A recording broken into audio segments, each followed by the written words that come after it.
Good evening and thank you for joining us tonight at 11 o'clock. I'm Sasha Loftus. We now know the identity of a man killed in the Northwest Valley yesterday. The Las Vegas Review-Journal confirming it was one of their own. Jeff Gehrman was found dead with stab wounds outside his home around 10:30 yesterday morning. Mary Jane Bellieza shares how colleagues are remembering him. It's a huge loss for the journalism and Las Vegas community. Those who knew Jeff Gehrman say he was an established journalist and his work made an impact across the valley. We don't know what the motive is yet. Steve Sebelius from the Review-Journal describes his colleague's death as shocking. I woke up to a bunch of texts from people. I had no idea how it had happened, what had happened. I read the story in the RJ, and yeah, shocking is the word. I'm still shocked by it.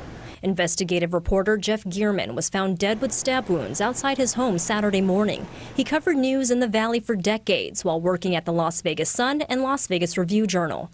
Sebelius first met Gehrman back in 1993 and describes his friend as ambitious and a self-starter. He also, was adaptable. They say you can't teach an old dog new tricks. He was 69 years old, and he was learning how to do a podcast and adapting like he was a millennial. So it was really amazing to see him, go off into new ways of telling stories. Our own Ron Futrell says Gehrman's tenacity to get the top story made him bold. And I get it that not everybody's going to like what an investigative journalist does. We have them here in our newsroom, and not everybody's going to be happy with what they do, and he was like that. But he didn't care. He just wanted to get things right and put it in the right context. Futrell knew Gehrman well. They worked closely together investigating the removal of Jerry Tarkanian as UNLV's basketball coach. There are so many questions right now. We don't know answers to stuff, but I'll tell you, Jeff was fearless.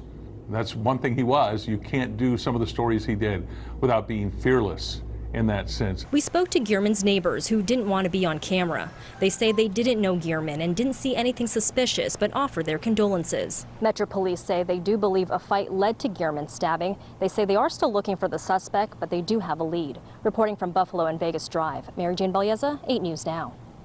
In a statement from the Review-Journal executive editor and senior vice president Glenn Cook, he says, quote, Jeff Gehrman was as competitive, relentless, trusted, and accomplished as any reporter in Nevada over the past 4 decades. He broke big stories and developed impactful investigations across every part of Southern Nevada life, from politics to sports, local and state government to courts and business to organized crime.